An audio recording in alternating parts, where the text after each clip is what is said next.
My hands trembled as I held the old, rusted locket he gave me the day before he disappeared. The door creaked open and there he stood, my husband, Thomas. The same kind soft eyes. The same tall frame. But 50 years older. I gasped, dropping the locket onto the floor as it clinked against the tiles. "Margaret," he said, voice heavy with age and sorrow. "I'm home." I couldn't breathe. I had buried this man in my heart 5 decades ago. I had mourned him. I had cried in the arms of his mother and held his funeral photo for years. And yet here he was. Alive. Before I could ask him a single question, before I could even touch him to make sure he was real, he pulled something out of his coat. A photograph. A black and white picture of a baby.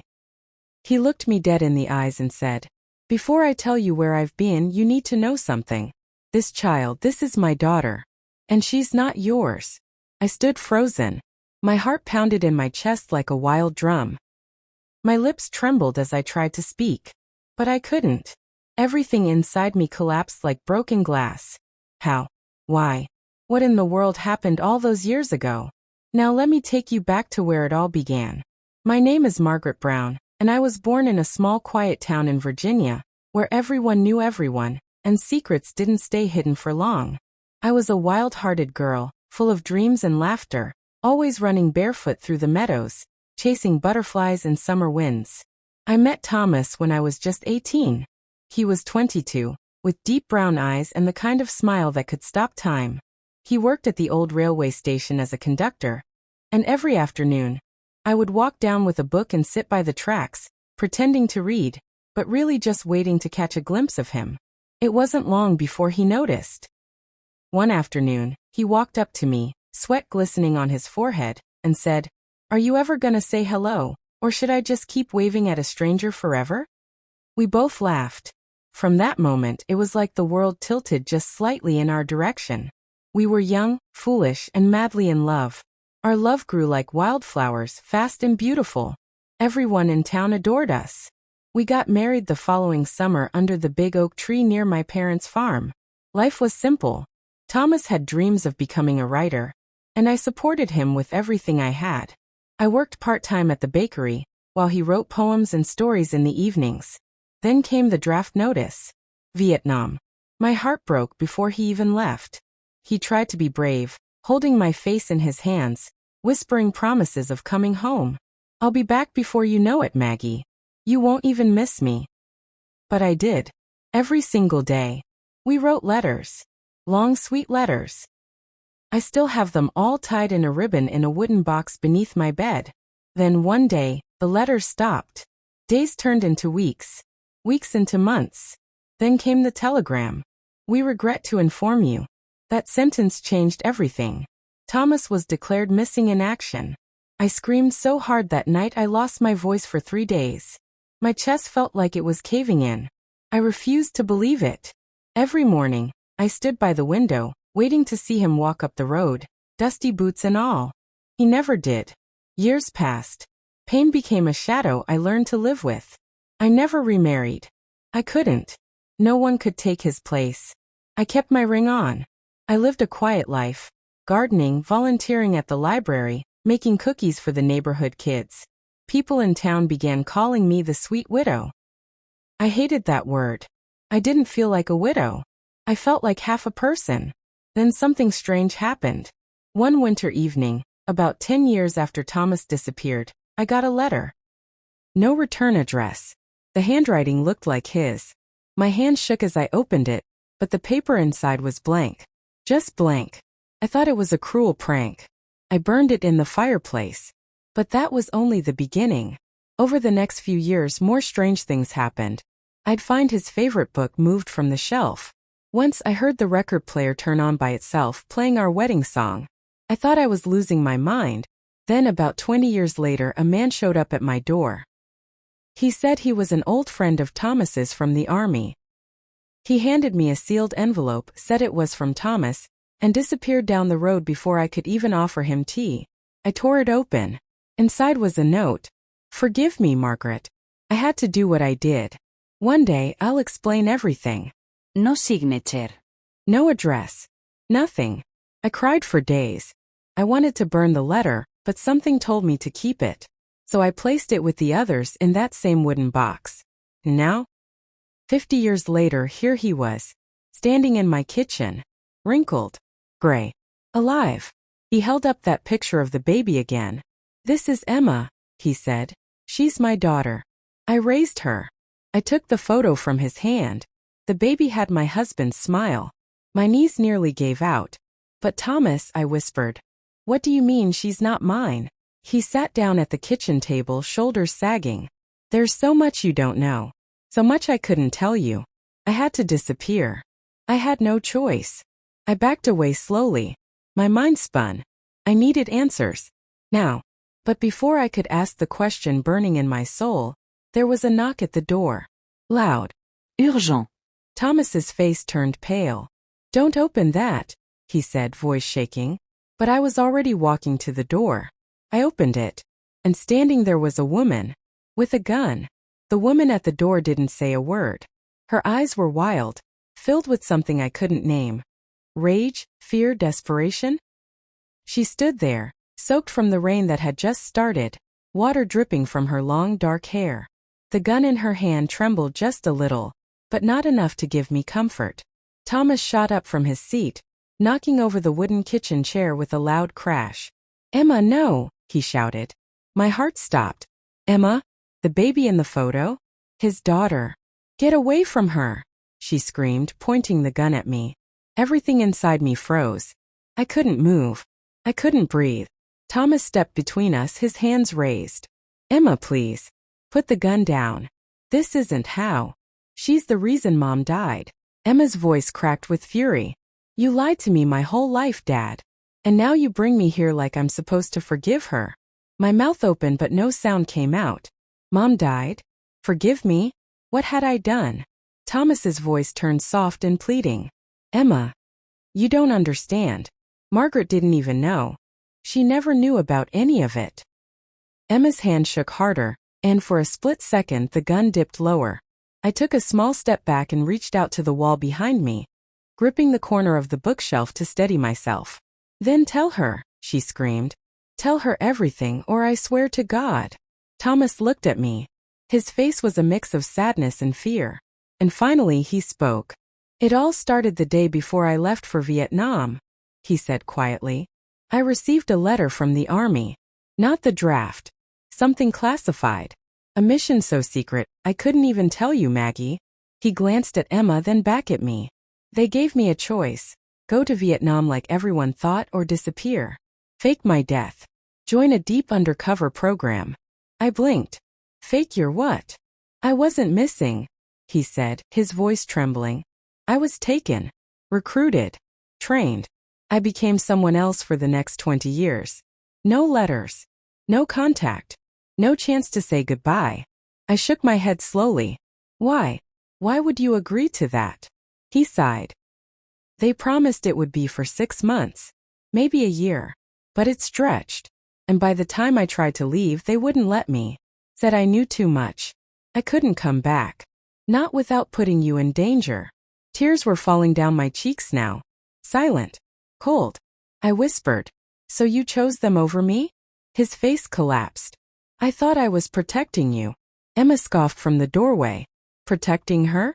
You built a new life. With my mom. You left Margaret and married someone else." The words hit me like a punch. Married someone else? I stared at Thomas. He lowered his head. "Years later they finally let me out. I was free to start over. I couldn't go back to you. I thought you'd moved on. I was broken. Lost. And then I met Rachel. Emma's mother. She saved me." I staggered back like I'd been slapped. You had a family." He looked me in the eyes. "I never stopped loving you." Emma shook her head, lips trembling with emotion. "My mom found out about you when I was a teenager. She found an old photo of you in his things. That's when everything started falling apart. She spent years asking questions, digging. It made her sick. She got obsessed. She thought you were still alive and out there. She said he lied to her, that he belonged to someone else." Tears welled in Emma's eyes now, too. "She died believing you were the reason he left us," Emma said. "She hated you for stealing the man she thought was hers. And when she died, I found the rest. Letters. Photos. Your name. I didn't know what to say. I felt like I had just been pulled into a story that wasn't mine. And yet somehow it was all about me. Thomas walked slowly toward her, arms still out. I came back because I had to tell the truth. To both of you, he said. I couldn't live with the guilt anymore. Emma's hands dropped slightly. The gun was still in her grip, but her arms were trembling. I don't want to hate you, she whispered to me. I don't even know you. I stepped forward very slowly, until we were just a few feet apart. Then let's talk, I said. Let's put the gun down and talk. For a long moment she didn't move. Then she looked at the photo in her other hand. The one of her as a baby. She lowered the gun. I exhaled for the first time in what felt like hours. We all stood in silence. The only sound was the soft ticking of the old wall clock in the kitchen. Then I said it. Start from the beginning, Thomas. Tell me everything. All of it. And he did. He told me about the missions. The years undercover in Eastern Europe. The people he watched, the lives he couldn't save. The loneliness. The guilt. The anger. The things he couldn't tell anyone. He told me how he begged to come home after 3 years, and how they told him no. He told me how he finally escaped the system but came back to find my family gone, the town changed, and my name no longer listed anywhere. He told me how he met Rachel in Colorado, a nurse who had no idea who he used to be, how she loved him, and how, even as he built a new life, he kept my memory buried deep in his heart. He never told Rachel about me. Not until she found the photo. I sat and listened for hours. Sometimes I cried. Sometimes I just stared at the floor, too numb to feel anything. Emma stayed too, quiet, watching me, like she didn't know if I was her enemy or her answer. And then Thomas said something that hit harder than everything else. I didn't just come back for you, he said. I came back because someone's after me. They found me again. And they know about you now. I looked up slowly. Who? I asked. He opened his mouth to answer. But before he could speak, the kitchen window shattered behind us. A brick crashed through the glass, scattering sharp pieces across the floor. I screamed. Emma dropped to the ground. Thomas ran to the window and looked outside. Then he turned to me, face pale as a ghost. They've found us, he whispered. Thomas pulled me down to the floor just as another brick smashed through the broken window frame. Shards of glass rained across the kitchen. Emma covered her head with her arms and crawled toward the hallway, keeping low. My heart thundered so loudly I could barely hear my own thoughts. Who are they? I shouted. Thomas looked at me with eyes darker than I'd ever seen. People I thought I left behind. The same ones who trained me. The ones who own secrets they never want told. Emma peeked out from behind the counter, still gripping the gun. Are they trying to kill you? Thomas didn't answer. He pulled me and Emma toward the basement door. We need to go. Now. We scurried down the creaking stairs, Thomas slamming the door shut behind us. It was pitch black except for a tiny flashlight Thomas had clipped to his belt. He swept it across the room, revealing dust-covered boxes, rusty tools, and cobwebs that looked like they'd been there for decades. I hadn't been down here in years. They'll come for you too, Thomas said. Once they know you're connected to me, they won't stop. Not until all traces of my past are gone. I shook my head in disbelief. Why now? After all these years? He looked me straight in the eyes. Because I found something, he said. And I kept it. Emma narrowed her eyes. What is it? Thomas reached into his coat and pulled out a small, flat metal case no larger than a credit card. He handed it to me. It was cold, scratched, and sealed with a fingerprint lock. What's inside? I asked. Proof, he said. Of everything they did. Everything they covered up. I've been collecting it for decades. I wanted to take them down. Emma looked shaken. But why bring it to her? Thomas hesitated, then looked at me. Because if anything happens to me, I trust her to do what's right. I blinked hard. The man who vanished 50 years ago now sat in my basement, hunted by shadowy enemies, handing me secrets that could destroy powerful people. I couldn't make sense of any of it. Then we heard footsteps upstairs. Slow, careful, deliberate. My breath caught in my throat. They're inside the house, I whispered. Thomas stood, reached into the wall behind an old shelf, and pulled out a narrow wooden door I hadn't seen in years. The root cellar. He motioned for us to follow. We crawled into the damp, musty tunnel, crawling on our hands and knees. Dirt crumbled around us, and every sound felt magnified. Behind us, we heard the basement door open. Then footsteps. Heavy. Boots. Emma reached for my hand. Hers was ice cold. Thomas whispered, "Don't make a sound." We waited, our bodies half buried in the earth. The boots came closer, then stopped. A voice, deep, calm, terrifying, spoke. "Thomas, we know you're here." He stiffened beside me. "You took something that doesn't belong to you," the voice said. "You've got one chance. Come out, or the woman dies." I gasped. They meant me. Thomas didn't move. A few seconds passed, heavy with silence. Then the voice said, "Have it your way." A flash of fire erupted above us, boom. An explosion that shook the walls of the tunnel and sent dirt crumbling around our heads. The house groaned above us. "They set the house on fire," Emma shouted. Smoke filled the air. The tunnel quaked. "We have to move," Thomas yelled.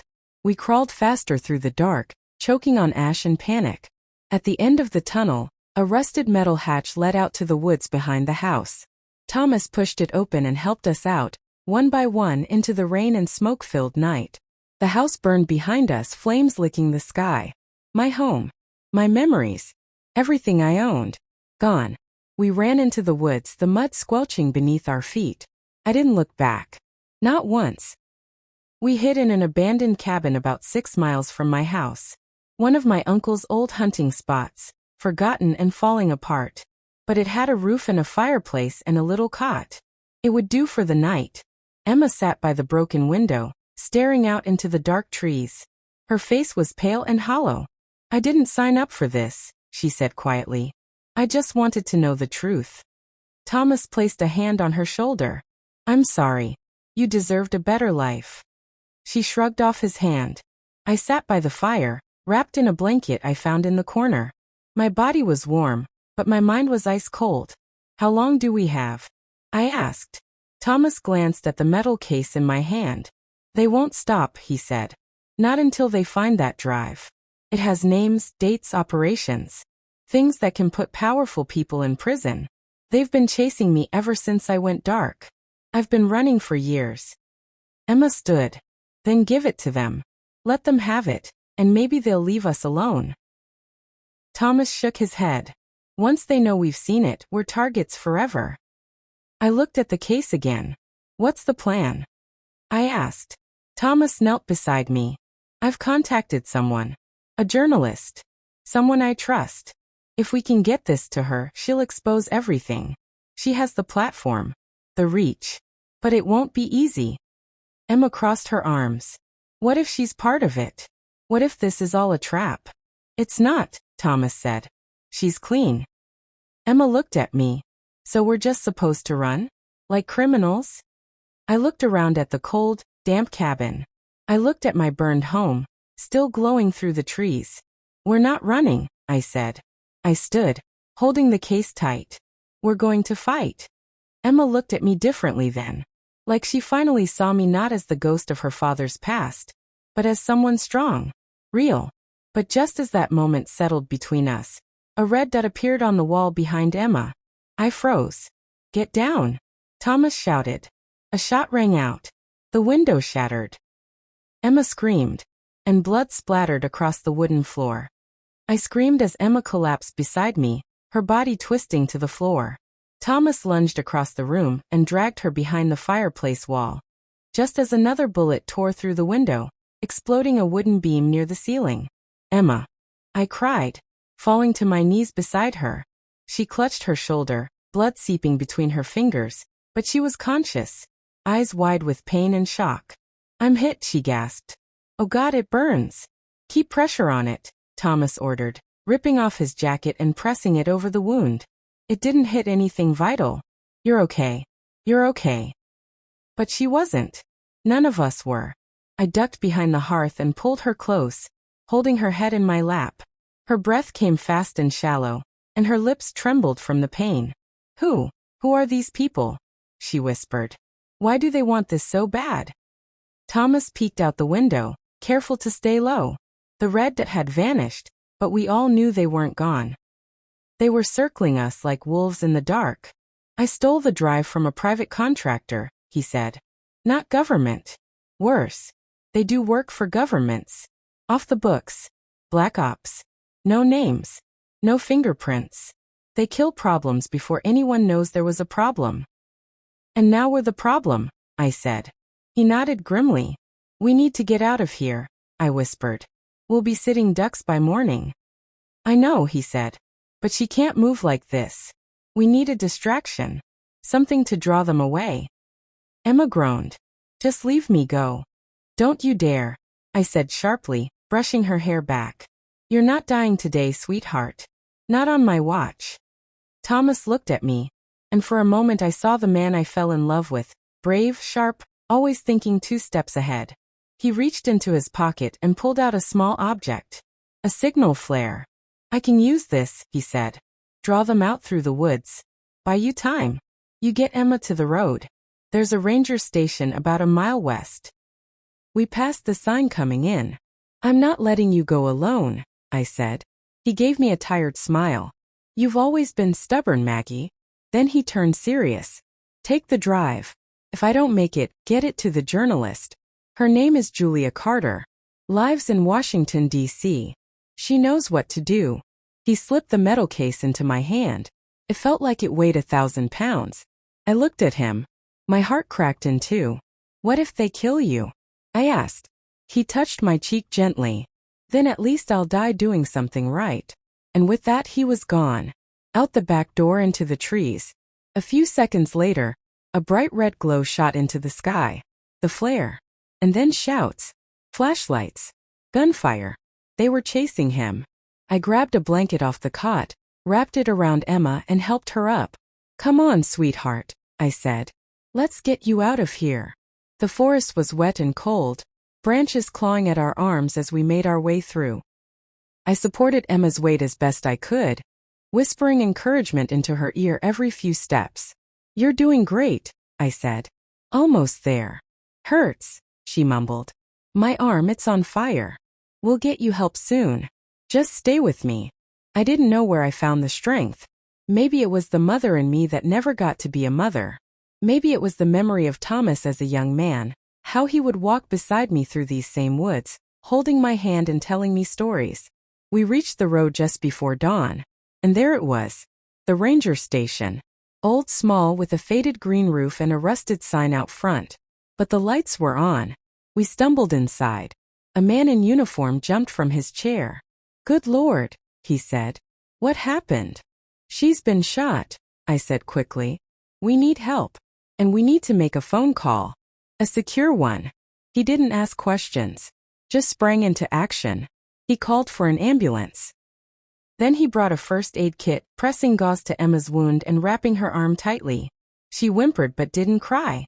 You're a tough girl, I whispered to her. She gave me a weak smile. The ranger returned with a phone. You said secure. This line's all we got. But you can use it. I pulled out the slip of paper Thomas gave me. A number. I dialed it with shaking fingers. It rang once, twice. Then a woman answered. Hello. Is this Julia Carter? I asked. Speaking. I looked around the small cabin. The ranger had stepped outside to wave down the ambulance. Emma was breathing steadily now, her eyes closed. My name is Margaret Brown, I said. Thomas told me to call you. He said you'd know what to do with something called the Phoenix File. There was a long silence on the other end. Then Julia spoke. Where are you? The ambulance arrived just as the sun began to rise. Paramedics lifted Emma into the back, checking her vitals and giving her oxygen. I sat beside her, clutching the metal case with both hands. I didn't let go of it once. At the hospital, they stitched her up, gave her fluids, and monitored her through the night. She'd be okay, they said. The bullet had passed clean through her shoulder. Thomas didn't come. No word. No sign. I feared the worst. Then late that night, while Emma slept beside me in the hospital room, the nurse poked her head in. There's a woman here to see you, she said. Who? I asked. She says her name is Julia Carter. My heart skipped. I stepped into the hallway. And there she was. A tall woman in a gray coat, with sharp eyes and a calm face. She looked at me like she'd been waiting her whole life to meet me. You have it, she asked. I held up the metal case. You're not part of them, are you? I asked. She shook her head. No, Margaret. I'm here to destroy them. I handed her the drive. But as I did, a man walked through the hospital entrance behind her. He was bleeding. His face was bruised. But he was alive. Thomas, I whispered. And then he collapsed in my arms. Thomas's body hit the cold hospital floor with a heavy thud. Thomas. I dropped to my knees, cradling his head in my lap. His face was slick with blood and rain, his clothes torn and soaked through. There was a deep gash above his eyebrow, and his hands were scraped raw, but his eyes fluttered open when I called his name again. Margaret, he whispered. They didn't stop. Julia Carter dropped beside us and checked his pulse. He's alive, but he's lost a lot of blood. We need help now. A nurse rushed over with a gurney, and together we helped lift him onto it. As they wheeled him away toward emergency care, he reached out and caught my wrist, his fingers trembling. Don't let them take the drive, he rasped. It's not just data, it's names. Real people. Agents. Victims. Children. They covered up things, Maggie, horrible things.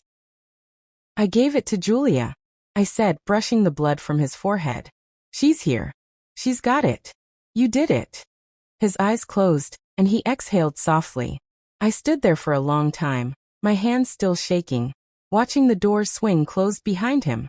Julia turned to me, clutching the metal case to her chest. He's right. This is bigger than anything I've ever seen. What's in it? I asked. Evidence of operations conducted by a rogue security faction, she said. They used men like Thomas, trained them, erased their lives, and sent them into missions no one would ever admit happened. If they died, they were forgotten. If they survived, they were silenced. And he was one of them, I whispered. Yes, she said, her voice heavy. But he did the unthinkable. He escaped. And now, if this gets out, people in very high places are going to lose everything. I looked down the hall where they'd taken him. Then they'll try to finish what they started. They will, she said. And that's why we can't stay here. 2 hours later, after doctors confirmed Thomas was stable, Julia pulled me into a quiet waiting room and opened her laptop. She inserted the data drive into a reader no bigger than a key, and the screen came alive with pages and pages of files. I leaned in, heart pounding.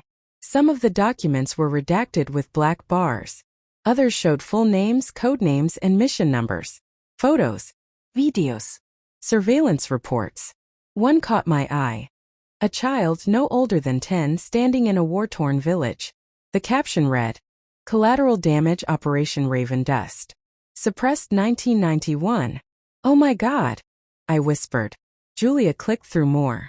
There were doctors paid to cover up test experiments, diplomats bribed to turn a blind eye, and hidden bank accounts, millions in silent money to keep people quiet. This is evil, I said. Julia nodded. This is truth, and it's going to change everything. But what now? I asked. She looked at me with the steady eyes of someone who had waited years for this moment. Now we leak it, but we do it smart. I have a contact at a major international news outlet. The kind of people who don't back down when threatened. Once it's out, they can't kill the story. Or us. I shook my head slowly. And if they find us first? She hesitated. They won't if we keep moving. Emma was still asleep when I returned to her hospital room. Her face looked peaceful now, the pain dulled by medicine. I sat beside her and gently held her uninjured hand. I think your father saved the world tonight, I whispered. She opened one eye and gave a tiny, tired smile. He's always been full of secrets. I chuckled, but the laugh caught in my throat. Are you angry with him? She looked at the ceiling. I don't know. He lied. He disappeared. But he also gave up everything trying to protect us. It's hard to hate someone who broke their own heart just to keep yours beating. We sat in silence for a long while. Then a knock sounded on the door. Julia entered, her coat still damp. They know we're here. My stomach dropped. Emma sat up, pain etched across her face. How do you know? They called me, Julia said. On a number they shouldn't have. That means they're listening. She stepped forward and placed the drive in my hand again. I need to move. Now. I'll disappear into one direction, you and Thomas need to go another. That'll split their trail. I looked down at the case. I thought you were taking it? They'll expect that, she said. But they won't expect you. I hesitated, then nodded. We shook hands just once, and she slipped out the door, gone as quickly as she had come. By morning, I wheeled Thomas out in a chair, pushing him slowly toward the back of the hospital under the soft gray light of dawn. Emma followed, walking carefully, her arm in a sling. We'd stolen scrubs, dyed Thomas's hair with temporary color from the hospital supply closet, and used a nurse's ID badge to exit quietly. No one noticed us leave. We got into a borrowed car Julia had arranged and headed north. No phones. No GPS. No stops except gas and food from quiet corners. We didn't speak much. I think we were all too scared to admit we were on the run. And then, as we crossed the state line into Pennsylvania, Thomas spoke. There's a safe house, he said. Old contact of mine. Off-grid. We stay there a few days. Long enough for Julia to make her move. And then what? I asked. He looked at me, eyes tired but hopeful. Then we stopped running. We reached the safe house, a tiny cabin hidden deep in the woods, more vines than wood holding it together. But inside it was warm, stocked with supplies, and far from any road. Thomas collapsed onto the small couch and fell asleep almost instantly. Emma sat on the porch, watching the trees sway. And I sat at the kitchen table holding the metal case once more. A small TV sat in the corner. One of those portable sets with an antenna. I turned it on. A breaking news alert flashed across the screen. Leaked intelligence files shake national security. Evidence of illegal black ops missions, assassinations, and human experimentation have surfaced online, verified by multiple sources. My breath caught. It had begun. Julia had done it. The story was out. All those secrets finally free. And just when I thought we might be safe, the TV cut to static. And a robotic voice buzzed through the cabin's radio. Margaret Brown, you've made a grave mistake. We're coming for the drive. I froze. The message repeated. Again. And again. The radio buzzed louder, the voice turning into a haunting echo. Margaret Brown, you've made a grave mistake. We're coming for the drive. I stood frozen in the center of the kitchen, heart hammering, the metal case gripped so tight in my hands I thought it might crack. The TV flashed static, then black. The lights in the cabin flickered. Emma stumbled through the door, her face pale. I heard it. It was on my radio too. Thomas stirred from the couch, groggy, rubbing the side of his head. What? What's going on? They know where we are, I whispered. His eyes sharpened. No. That's not possible. This place is off-grid. No power lines. No phone. No signal. Emma backed toward the window, looking out into the thick trees. Then how did they get the message through? She asked. Thomas sat up straight. Unless. He ran to the wall near the fireplace, pulled down an old oil painting, and behind it, hidden in the wood paneling, was a blinking red light. A tracker. He cursed under his breath. This wasn't here before. They planted it, I said. At the hospital. Or on the car. He ripped it out and smashed it under his boot. But it was too late. We'd been found. Thomas turned to me, urgency in his voice. Grab the drive. We leave. Now. What about the leak? I asked. The news everyone knows now. He shook his head. Not everyone. And not the worst of them. The people behind this, they don't care about public shame. They kill problems. And right now we're still breathing. Emma limped over, her shoulder wrapped tight. We can't keep running forever. We don't have to, Thomas said, pulling a faded map out from a drawer. There's a place. An old Cold War surveillance post in the mountains. It has secure tunnels, fallout bunkers. My last safeguard. But it's 3 hours west and we'll have to go on foot. No more cars. No more trails. I looked at Emma's bandaged arm. She won't make it walking that far. I will, she snapped. I nodded. Then grabbed the drive, tucked it into the lining of my coat, and zipped it tight. "We go now," I said, "before they surround us." The forest swallowed us whole. We walked in silence through mud and roots, crunching leaves, our breaths coming in heavy clouds. The cold stung our faces. A light drizzle began to fall, turning the ground into a slick mess. We pushed forward anyway. I had only been walking for an hour before I started to feel it. The feeling that we were being watched.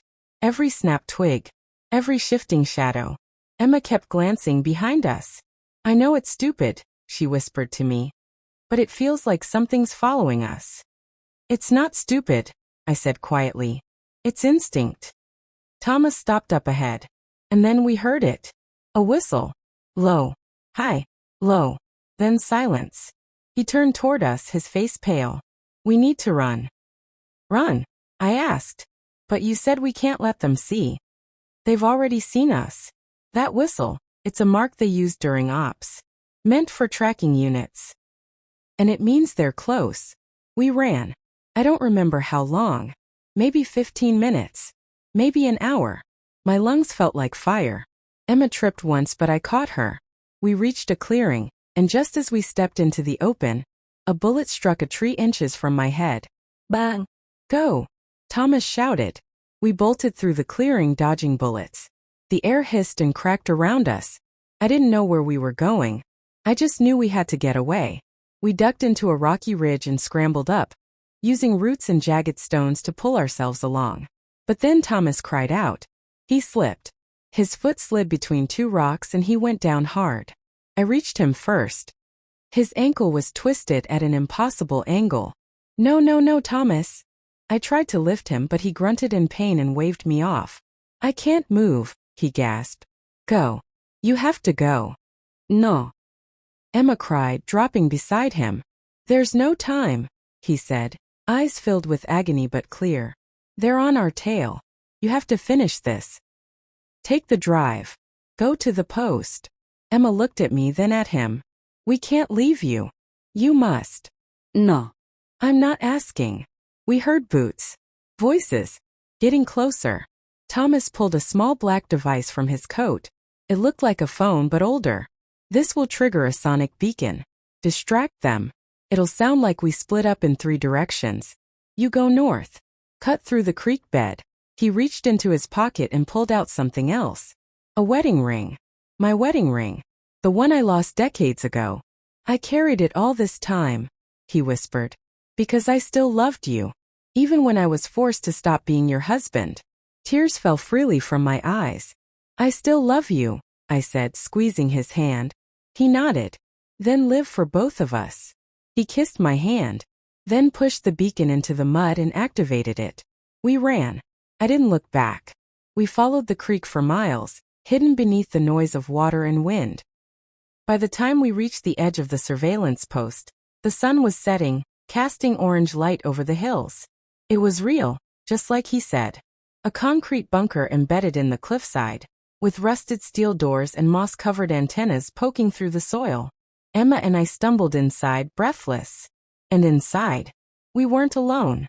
A figure stepped out from the shadows. A woman, dressed in black, with dark gloves and a pale scar across her cheek. "I've been waiting for you," she said. Emma raised her fist. "Who the hell are you?" The woman smiled coldly. "Agent Raven," she said. "Thomas knew me as his handler. He thought he could outrun me." I froze. "I should kill you," she added.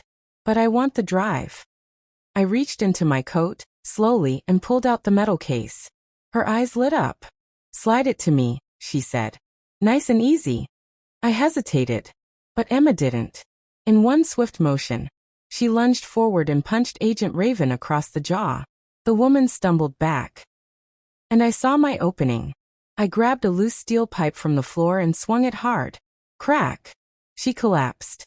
Unconscious. Emma panted, holding her shoulder. "Still hurts," she muttered.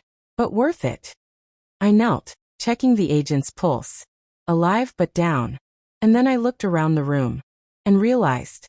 This bunker wasn't empty. Dozens of old drives. Paper files. Shelves and cabinets. This wasn't just a hideout. It was a vault. All of Thomas's secrets, And maybe dozens more. Everything he tried to bring into the light. And just as I processed that, the radio on Agent Raven crackled to life. A voice said, "Target located. Prepare extraction. Eliminate all witnesses." The voice from the radio sent a chill through my bones. Target located. Prepare extraction. Eliminate all witnesses. I grabbed the radio off Agent Raven's belt and smashed it against the concrete floor. The plastic cracked and sparks flew. For a moment, silence. Emma limped toward the shelves along the bunker wall, eyes scanning the files, drives, hard disks, and weathered folders. She pulled one out, opened it, then stared at me with wide eyes. "This isn't just about Thomas," she whispered. "This is everyone. Operatives, journalists, whistleblowers. Names I've seen in documentaries. People who disappeared." She handed the file to me. Inside were surveillance photos of a family in Europe. A woman. 2 children. The file labeled them as exposed assets. Status, erased. I swallowed hard. "They kill families," I said. "Not just the targets." "Exactly," Emma replied. "And we're on their list." I turned back to Agent Raven. Her eyelids fluttered. She was waking. "Emma, help me. We need to tie her up." We used old communication cables from the wall and bound her hands and feet tight, then propped her against the wall. I stuffed a rag in her mouth. She groaned but couldn't speak. Emma looked at the heavy steel door. "How much time do we have before her friends show up?" I walked to the console beside the vault. A dusty screen lit up when I touched it. The command prompt blinked. "They're tracking her," I said. "That means they're probably minutes away. Maybe less."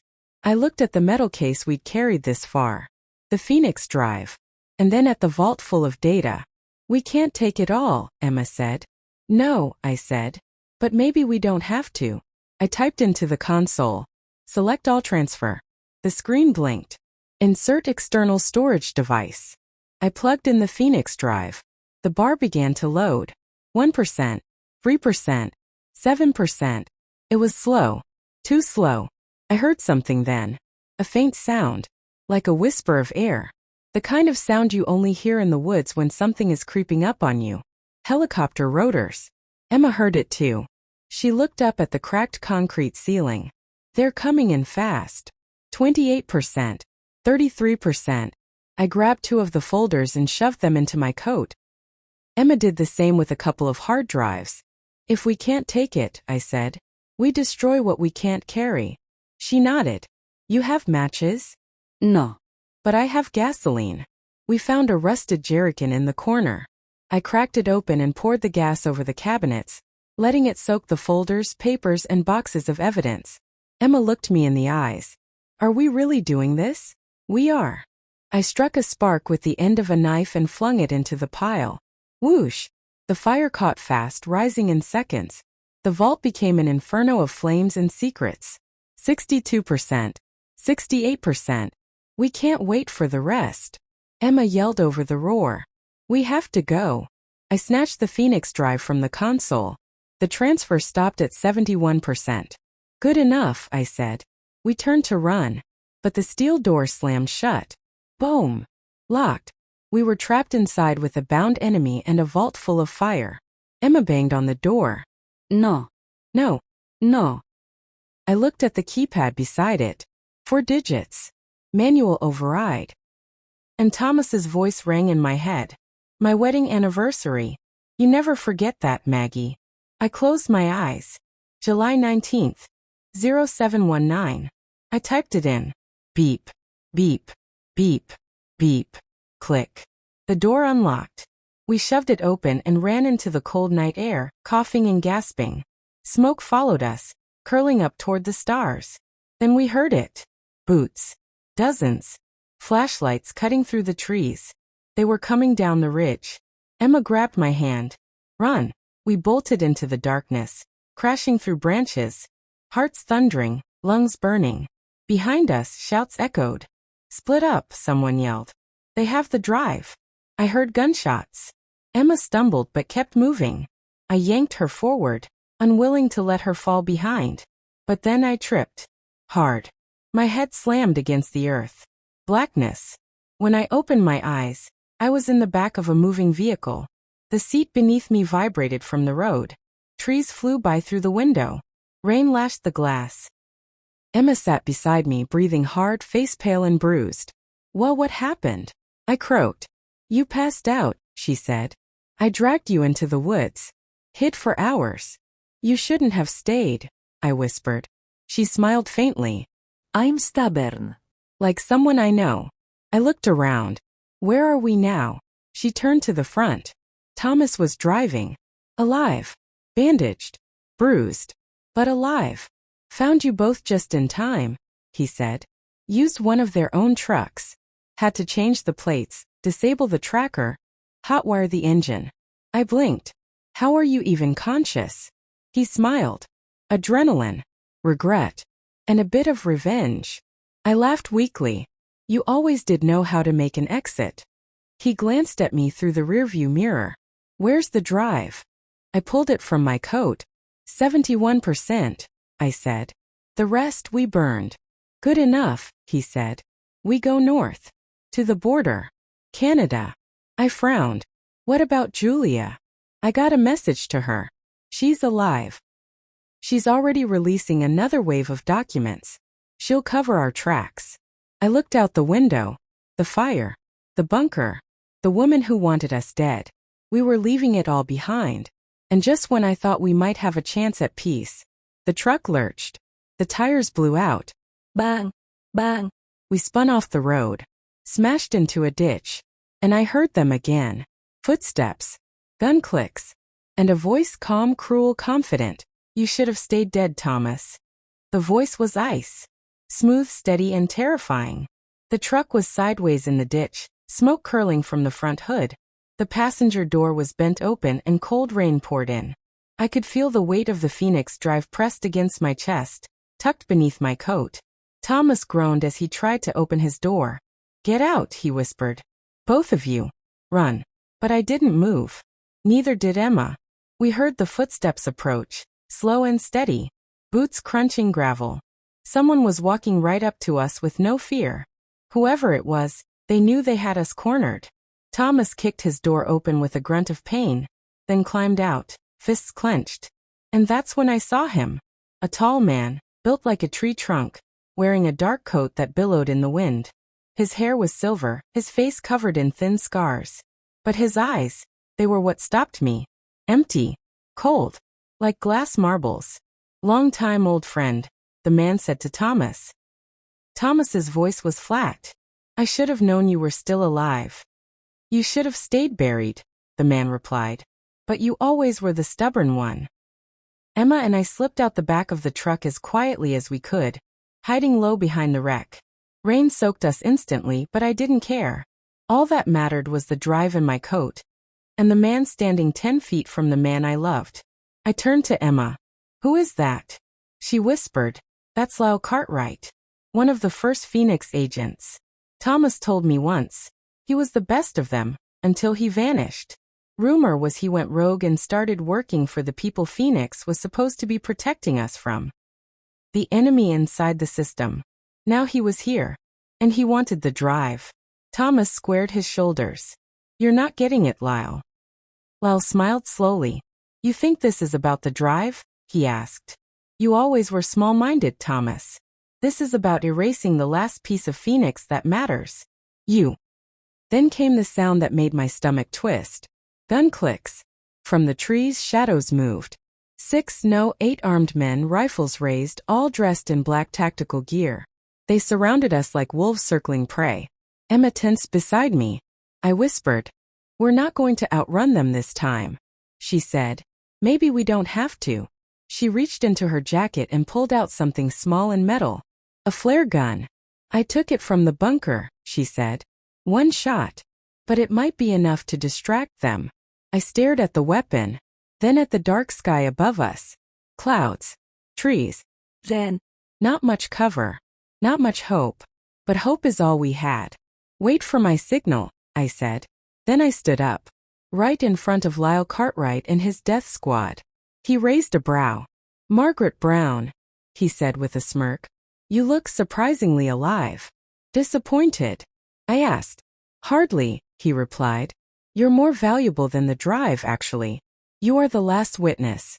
You are the story now. I took a step forward. You want the truth so badly buried, Lyle? You'll have to kill me in front of everyone.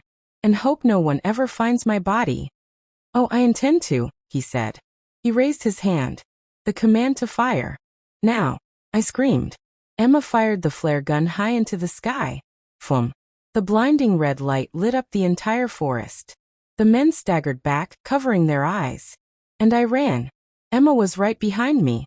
Thomas dove for the woods on the other side. The flare, bright and hot, streaked through the sky like fire from the gods. Bullets ripped through the air. Crack, crack, crack. Tree bark exploded around us. I felt a sting across my shoulder, grazed. But I didn't stop. We ran deeper into the forest, into thick brush and thorns, mud sucking at our feet, hearts thundering. And then we were gone. Swallowed by the woods. We walked for hours. No talking. Just breathing. Just pain. When we finally stopped, it was near a small stream. Emma collapsed beside a fallen log, her hands shaking. Thomas slumped down, panting hard. I sat on the cold ground and pulled out the Phoenix drive. Still safe. Still dry. Still with us. But we were out of time. We can't keep running, I said. We need to end this. Tonight. Thomas nodded. There's one place left. A contact I never told anyone about. Someone who runs a pirate satellite feed from a hidden station in the Rockies. If we can get there, we can beam the entire contents of this drive into the cloud. They can't kill that. Not without burning down the internet itself. Can we trust this person? Emma asked.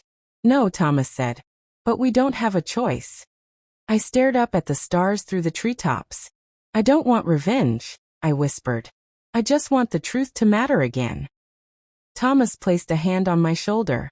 Then we make it matter. We camped that night under the stars, taking turns watching for movement, listening for boots or drones. But the woods were quiet. Too quiet. I dreamed of fire. Of faces I hadn't seen in decades. Of Julia as a child, laughing in a sunlit kitchen. I awoke with a jolt. It was morning. And Thomas was gone. I scrambled up, looking around. No sign of him. Just his coat. And a note, written in his old handwriting. I'm buying you time. Get to the station. Finish what we started. I sank to my knees. He'd gone to distract them. Alone. He'd gone to die again. Emma came over, reading the note behind me. Her voice cracked. No. He can't do this alone. But he already had. I clenched the Phoenix drive in my hand. This ends tonight, I said. And then from deep in the woods, en explosion. Boom. The ground shook. Birds flew into the sky. And then, gunfire. Lots of it. I looked toward the smoke rising from the east. And I knew. He was buying us our final chance. The explosion was so loud, the ground beneath us seemed to jump. I felt it in my teeth, in my spine, like the world itself had cracked open. Emma and I stood frozen for a moment, watching the thick black smoke curl into the gray morning sky. Somewhere beyond those trees, Thomas was facing them, alone. We have to go to him, Emma said, grabbing her backpack. No, I said, the words cutting out of my mouth like a blade. That's exactly what he doesn't want us to do. Her eyes filled with tears. We can't just leave him there, Maggie. I'm not leaving him. I'm trusting him, I said. He gave us this last chance. We either use it, or we waste everything he sacrificed. I pulled the Phoenix drive from my coat and gripped it tight. It suddenly felt heavier than ever. We finish this, I whispered. We end what they started. Emma looked away from the smoke and slowly nodded. Okay, then let's move. The next 36 hours were a blur of movement, pain, and cold. We crossed forest after forest, sleeping only in 10-minute stretches, eating almost nothing, drinking from muddy streams, and avoiding every open path. At one point, a drone passed directly over us, just a silver eye in the sky. We lay in a muddy ditch for an hour, faces down, not even daring to breathe. And finally, when our legs could barely carry us, we reached it. A dark metal shack on the edge of a mountain cliff, surrounded by tall antennas. No roads. No signs. Just a single door, made of thick iron and covered in strange markings. Emma knocked. Nothing. Then again 3 times. Still nothing. I reached for the emergency panel beside the door and typed in the sequence Thomas had written on the back of his note. 7783. The door hissed open. Inside, a narrow staircase glowing with faint red lights. We moved quickly, down and down until we stepped into a chamber filled with screens, cables, blinking lights, and old servers stacked like towers. And in the middle of it all, spinning slowly in a chair, was a man. Skinny, long hair, mismatched socks. He looked at us like we were ghosts. "You're late," he said. "And you brought company." "This is Emma," I said. "She's with me. And we don't have time." He pointed to the drive. "That the package?" I nodded. "Phoenix Drive. 71%. The man whistled. "That's enough to shake every major government on the planet." He stood and waved us toward the console. "We have about 30 minutes, he said, "before someone tracks your heat signature. So plug it in and let's fly." Emma handed me the drive. I slid it into the terminal. The screen came to life. Decrypting. Unpacking. Initializing secure broadcast. Dozens of screens lit up. Files began to fly by: names, photos, documents, videos. Surveillance footage. Assassination lists. Secret trials. Hidden prisons. I felt like my heart would break open. "I knew Phoenix was bad," I said. "But I didn't know it was this bad." Emma watched one screen with a trembling lip. This was my mother. She died in a fire. I thought it was an accident. I placed a hand on her shoulder. The techie typed quickly. "Once this feed goes live, they'll try to jam it. But I've mirrored it to 47 hidden nodes around the world. They can't stop it. Not unless they blow up the internet itself." He looked at me. "Are you ready, Grandma?" I blinked at him. "What did you call me?" He smiled faintly. "Sorry. I read your name. Margaret Brown. You were kind of a myth to us in the underground. The widow with teeth. The woman whose husband came back from the dead." I laughed through the pain. "Well, the teeth are real. And I bite hard." We all laughed, but it didn't last. The screens blinked red. Intrusion detected. The techie swore. "They're here." Emma's eyes widened. "Already? Someone backdoored my satellite feed. They're in the building. They're trying to stop the upload manually." I looked around. "How much time?" 6 minutes, he said. "Maybe less." Gunfire erupted upstairs. We ducked. The man at the console shouted, "Keep them off me for 5 minutes, and I promise the truth will go live in every country in the world." I looked at Emma. "You still have that knife?" She nodded. I handed her a wrench. "Take this. Let's finish what Thomas started." We stepped into the hallway, crouched low behind metal crates. Boots thundered on the stairs. A man appeared in the doorway, gun raised. Emma moved faster than I thought possible. Crack. The wrench smashed into his face, knocking him cold. More came. 3 of them. I didn't think. I threw myself at the first one, grabbing the barrel of his gun and slamming it into the wall. He tried to fire, but the shot went wide. I headbutt him. He screamed. The second one tackled me. I hit the ground hard, fighting, scratching, kicking. And then Emma tackled him off me. She was a blur of rage, of fury, of justice burning in her fists. One last guard tried to run, but the techie appeared with a crowbar and smacked him square in the chest. Silence. We were alone again. I limped back to the terminal. The upload hit 97%, 98%, and then 100%. Broadcast live. Screens all over the room filled with global news feeds. One by one they blinked. Breaking. Secret U.S. agency exposed. Whistleblowers confirm illegal operations. Names. Files. Video. Everything.